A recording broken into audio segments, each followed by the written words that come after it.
정말 오늘 뜻깊은 날인데요. 좀 불편한 질문을 먼저 드려야 될 것 같습니다. 추경호 의원 오늘 새벽에 구속영장이 기각이 됐습니다. 납득할 수 없다는 여론이 매우 높습니다. 지난 1년간 법원이 지속적으로 보여온 이상 행태에 비춰보면 예상 가능한 것이 아니었나 하는 지적도 있는데요. 이와 관련해서 대통령께서는 지난 취임 100일 기자회견에서 내란 특별재판부가 위헌이 아니라면서 사실상 설치의 필요성을 시사하시기도 했었는데요. 이 세 달이 지난 지금도 입법은 지지부진한 것으로 보입니다. 이와 관련해서 국회 측에 아쉬운 점이나 당부 말씀 있으시면 한 말씀 부탁드립니다. 우선 두 번째 말씀에 대해서 제 의견을 잠깐 말씀드리겠습니다. 국회는 국회가 할 일이 있고 또 행정부는 행정부가 할 일이 있습니다. 사법부 역시 사법부가 할 일이 있습니다. 내란 특별재판부 설치는 국회가 잘 판단해서 결정할 걸로 믿습니다. 그리고 국민 여론에 따라서 헌법이 부여한 권한을 우리 입법부가 잘 행사할 것이다. 국민 주권 의지를 잘 받들 것이다. 그렇게 생각하고 믿습니다. 추경호 전 국민의힘 원내대표의 영장 기각에 대해서는 제가 특별한 의견을 드리는 게 부적절한 것 같습니다. 역시 우리 국민들께서 상식과 또 원칙에 따라서 판단하실 것이고 또 그 결과도 결국은 상식과 법률에 맞춰서 날 것이다 이렇게 믿습니다. 이상호 기자님은 MBC라고 여전히 생각하고 있는 정체성이군요. 돌아가고 싶으신가? 네. 두 번째, 먼저 손을 또 재빨리 들어주신 우리 송정호 기자님. 네. 네, 서울경제 송정훈 기자입니다. 오늘 성명 중에 인상적이었던 부분이 민주주의 위기를 극복한 대한 국민들에게 노벨 평화상을 수상할 자격이 충분한 자격이 있다 이런 말씀을 하셨습니다. 이게 국민 노고에 대한 어떤 치하의 의미가 아니라 실제로 이제 올해 우리 국민들을 평화상에 추천할 어떤 절차를 밟으실지가 궁금합니다. 저 개인적인 생각을 말씀드릴 수는 있겠습니다만 그것보다는 저는 그런 의견을 가지고 있는데 이건 역시도 우리 국민들의 의사가 중요하지 않겠냐 그렇게 생각합니다. 더군다나 노벨상이라고 하는 게 뭐 정부가 수여하는 것도 아니고 다른 나라에서 그것도 객관적인 기구의 심의에 의해서 결정하는데 역시 세계 시민들의 그런 의사도 중요하지 않을까 생각합니다. 오늘 제가 이 말씀을 드린 걸 계기로 타당성 여부 또 현실 가능성 이런 것들에 대한 논의가 되면 좋겠다 하는 생각이 드네요. 자격은 언제나 생각하는 것처럼 가장 잘 맞는다 이렇게 생각됩니다. 만약에 이 계엄이 그야말로 그들 입장에서 성공했더라면 엄청난 폭력적인 결과가 났을 것이고 가장 비평화적인 일이 벌어졌겠지요. 그리고 이 계엄을 우리 국민들이 나서서 맨손으로 또 아름답게 막아냄으로써 그야말로 평화를 지켜냈고 또 이게 대한민국의 일만이 아니라 전 세계 시민들에게 또 전 세계의 큰 전범이 될 수 있다는 생각이 듭니다. 세계 모든 민주 시민들에게 커다란 희망을 주지 않았을까 그런 생각을 합니다. 네, 요번에 이렇게 좀 넘어와 보겠습니다. 우리 박지원 기자님. 네, 안녕하세요. 저는 코리아타임즈의 박지원 기자입니다. 저는 그 국민주권의 날을 지정한다는 것에 대해서 뭐 어떻게 매년 어떤 식으로 어떤 취지로 기념하고 싶으신지 좀 더 구체적인 의견 여쭤보고 싶습니다. 우리 대한민국은 불의의 저항에서 국민들이 나라를 제대로 세웠던 많은 역사적 경험을 가지고 있습니다. 성공했을 때도 있었고 실패했을 때도 있었고 그 성공이 장시간 지연됐을 때도 있죠. 국민들이 가장 아름답게 또 평화롭게 정의롭게 법적 절차에 따라서 승리한 경험이라고 하는 게 그리 흔치는 않습니다. 그래서 역사적 경험으로 우리 후대들조차 영원히 기억하고 또 체험할 수 있도록 이날을 빛의 혁명이 시작된 날로 국민주권이 진정으로 실현된 날로 기념일로 정하고 법정 공휴일로 정해서 우리 국민들이 최소한 1년에 한 번쯤은 생활 속에서 이날을 회상하고 또 다짐할 수 있게 하는 게 중요하다고 생각합니다. 충분히 그럴 가치가 있다고 생각하고 역시 행정부 일방으로 정할 수는 없는 일이고 결국 국회 입법 과정을 거쳐야 되는데 그 과정에서 많은 논쟁들이 벌어지겠지요. 그리고 결국 최종적으로는 국민들의 의사에 따라서 가부가 결정되지 않을까 생각합니다. 네. 여기 이원가 기자님 열심히 써주셔서 네. 예, 대통령 머니투데이 이영광 기자입니다. 지난 1년 동안 국민들과 정말 고생 많으셨다는 말씀 꼭 드리고 싶고요. 어제 대통령님께서 벌써 1년이라고 말씀 주셨는데 국민들도 이렇게 길어질 줄 몰랐다. 계엄 극복 과정이 너무 더디다. 이렇게 말씀하는 분도 계시고 또 일각에서는 사실 너무 필요하다. 이렇게 하시는 분들도 계십니다. 지난 계엄 극복 과정에 대한 대통령님의 평가랄까요? 좀 말씀을 부탁드리고요. 또 어찌 보면 다소 좀 다양한 목소리를 내고 계시는 국민들께 대통령님으로서 좀 하고 싶은 말씀이 있으시다면 좀 말씀도 부탁드리겠습니다.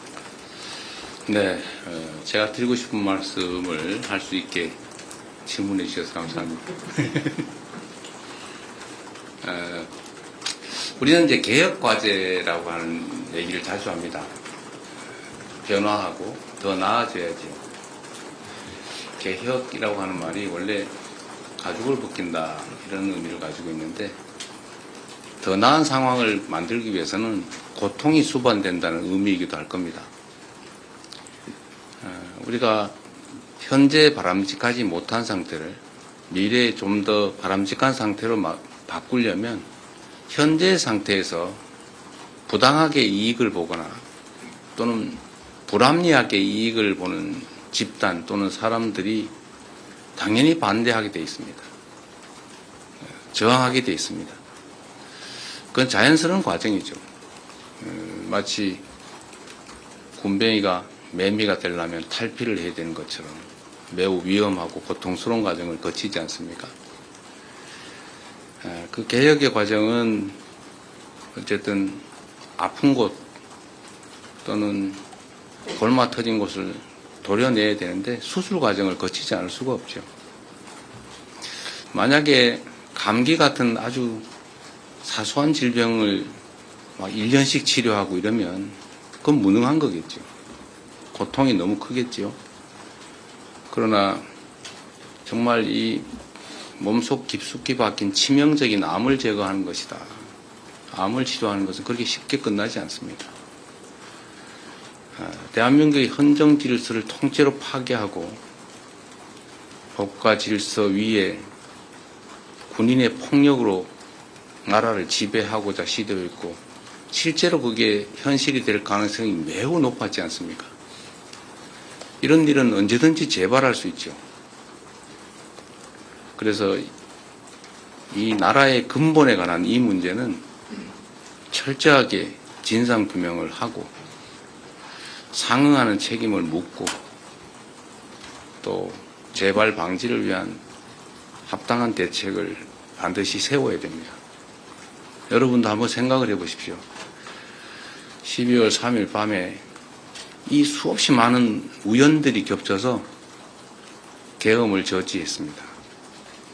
그리고 결국 계엄 수계의 퇴진 그리고 새로운 정부를 만들어냈는데 이 과정에서 정말 그 우연스러워 보이던 단 한 가지만 뒤틀어졌더라도 계엄이 성공했을 가능성이 높습니다.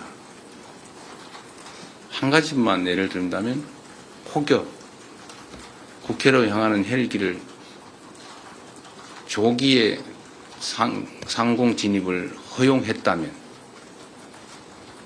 결과는 바뀌었겠죠. 파견된 계엄군 중에 누구 단 한 사람이라도 개머리판이라도 휘둘렀다면, 실탄이라도 지급했다면, 이 단 한 가지들의 우연히 비껴나가기만 했어도 결국은 대한민국은 지옥으로 떨어졌겠지요. 이걸 우리 국민들의 치열한 힘으로 정말로 하나님이 보호하사 막아냈습니다. 시간이 걸리더라도 다시는 이런 위험을 우리 스스로 또는 우리 후대들에게 겪게 해서는 안 됩니다. 조금 길고 조금 지치더라도 치료는 깨끗하게 해야 합니다. 가담자들 가혹하게 끝까지 엄벌하자는 취지가 아닙니다. 깊이 반성하고 재발의 여지가 없다면 용서하고 화합하고 포용해야 되겠죠. 그러나 숨겨놓고 적당히 넘어갈 수는 없습니다. 통합해야 됩니다. 그러나 통합이 봉합을 의미하지는 않습니다. 적당히 미봉해놓고 해결된 것 같으면 다음에 또 재발합니다. 조금만 더 힘내주시고 조금만 더 도와주시고 조금만 더 견뎌주시기 바랍니다. 네. 이어진 기자님. 네. 안녕하세요. OBS 이여진입니다. 오늘 저녁에 시민단체가 주최하는 행진에 참석하십니다. 현직 대통령으로서는 이례적인데 이 참석하시게 된 배경과 또 어떤 메시지 내실지 궁금합니다. 메시지를 낼지 말지는 고민 중이고요. 오늘 메시지를 너무 많이 내게 될 것 같아서 제가 그 역사적 현장에 그 역사적 순간에 참여하고 싶었습니다. 저 역시도 그날 밤에 그 끔찍한 기억을 정말 지워버리고 싶지는 않습니다. 고통스럽긴 하지만 다시는 이런 일이 생기지 않도록 저 스스로를 다잡기 위해서 저도 시민의 한 사람으로서 조용히 참석해 보려고 합니다. 근데 경호 문제 때문에 안 된다고 막 말려가지고 제가 몰래 갈 생각입니다.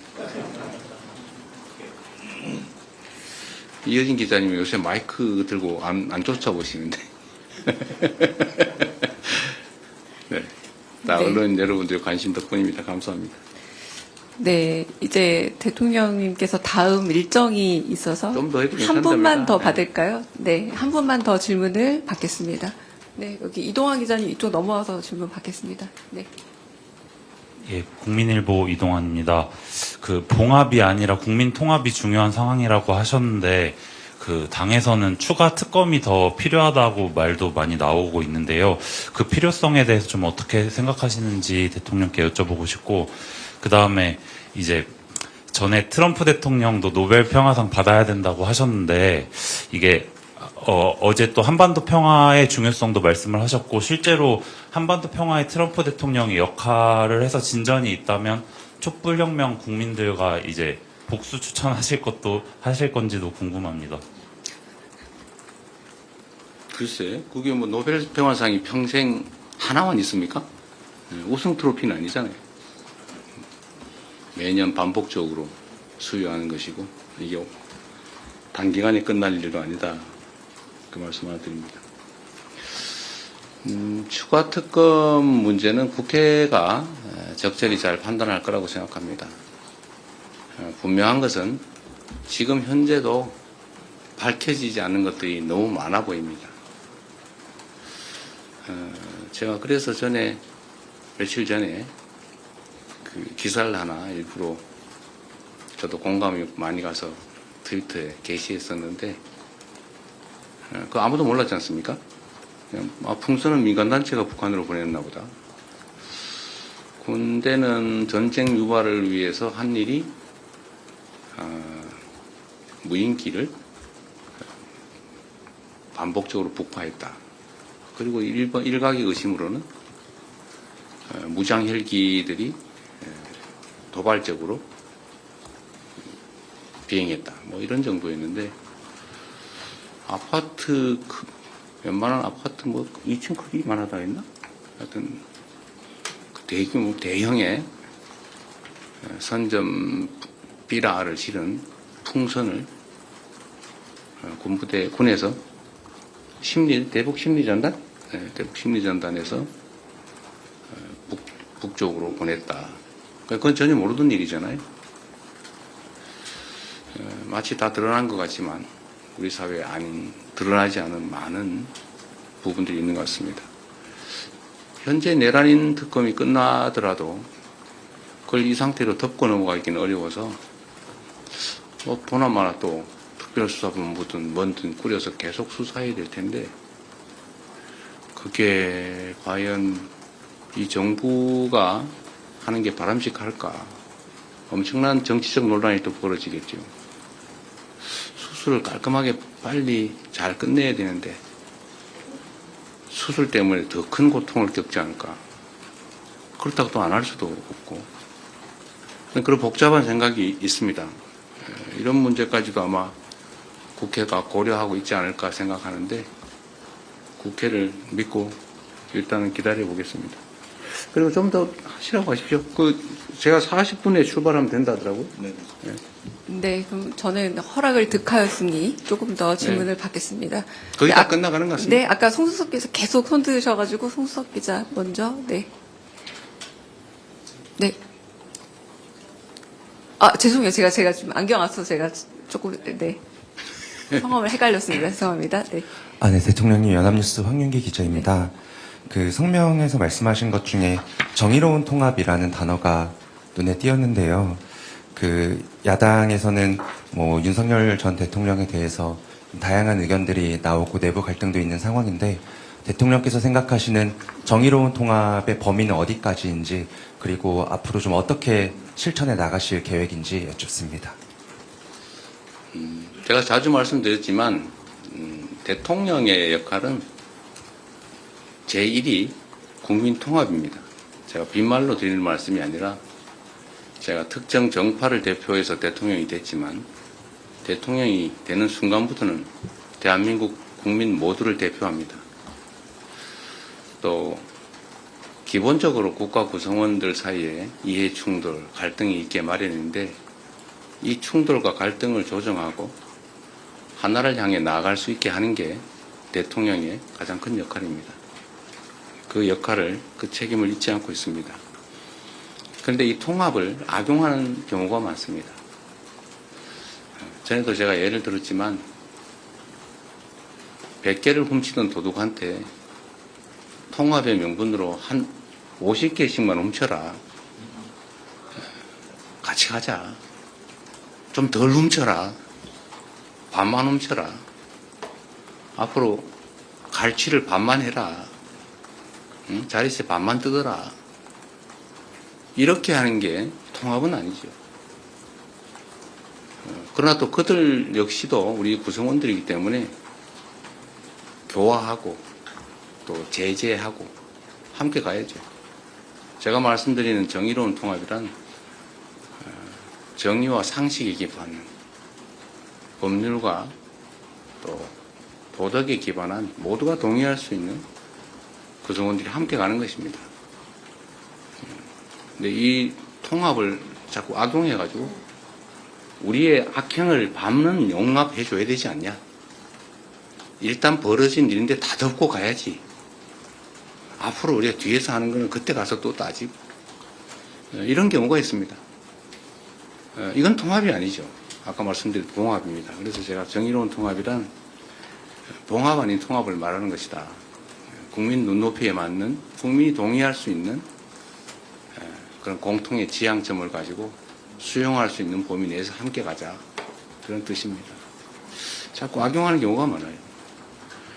그 좋은 말은 자꾸 악용하는 경우가 있는데 이 정의라는 단어가 참 오염이 많이 됐습니다. 예, 요즘은 그 오염이 조금은 거치고 있는 것 같아요. 그래서 제가 정의로운이라는 표현을 썼는데, 여러분 다 아시겠지만, 가장 부정의한 자가 가장 정의라는 말을 많이 썼습니다. 전두환이죠. 정의사회군요. 자신이 가장 부정의했는데, 국민들에게 정의사회를 외쳤습니다. 그래서 사람들이 정의를 하고 하니까, 아, 그 정의가 아닌가 보다. 라고 해서 단어가 오염됐죠. 통합도 마찬가지입니다. 통합은 원래 그런 뜻이 아니죠. 제대로 된 통합을 하자, 그런 의미입니다.